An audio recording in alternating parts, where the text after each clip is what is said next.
From the start, Tanya Fernandez Anderson stated her goal for City Council was to create a revolution for equity. What the do I have to do in this council in order to get respect as a black woman? Welcome to Dave's Club, your one-stop shop for all things Patriot and conservative. I'm glad you're here. Man, I got a damn good show for you guys today. Another Looney Tunes show. When dealing with the left-wing lunatics, there's really only one kind. Let's take a look at this article. A Democratic Boston City Council member who called to dismantle the white backdrop in America and create a revolution is starting to disturb her liberal colleagues with her wild antics and threats.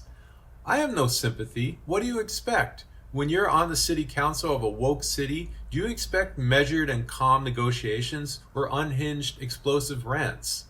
The source is a City Hall employee who requested anonymity because Councilmember Tanya Fernandez Anderson has created an unhealthy environment.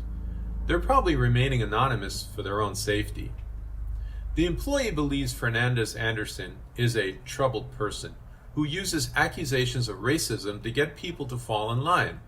The source discussed the challenges of having someone in the city's government who has been, in their view, hostile, verbally abusive, and anti-Semitic. Again, no sympathy. This is what you want. This is what you get. Stop voting for left-wing lunatics. Refuse to work in these environments. Say no. People are intimidated by her, and that intimidation does work, the source said. Some members would give in to her because no one wants to disagree with Tanya because she's unpredictable.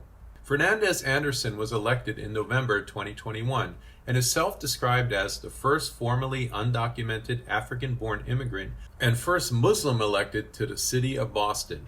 But I bet not the last. One more reason to close the border.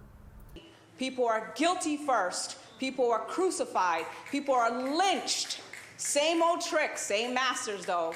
And still, people, now everything's changed and everybody's upset.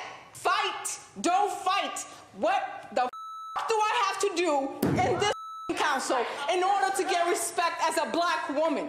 I'm not afraid of anybody here. Since being elected, she stated her goal was to create a revolution for equity. It will be about equity, and I hope we don't have too many disagreements, she said in an interview in December 2021. I think that systemic racism is long overdue for us to overthrow it in order for us to create a revolution that brings about change. Since then, Fernandez Anderson has become known for her public outbursts, featuring swearing, yelling, and screaming at public city council meetings. The last thing someone wants to be is labeled as a racist in this city, the source said. When people's ideas are nonsensical and they get backed into a corner, the next go-to is always the race card. When you're trapped, just accuse your opponent of racism. Fernandez Anderson refers to her own tirades as giving smoke. Don't come for me, because if you want smoke, you'll get smoke. I'm not afraid of any of you, she said during a March 2024 meeting. It's a threat. I feel like it's a threat, the source said about her comments. Fernandez Anderson told her colleagues, your votes here sometimes are racist.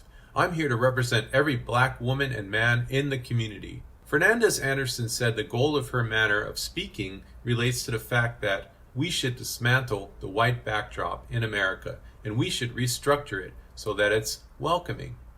Seems welcoming to me.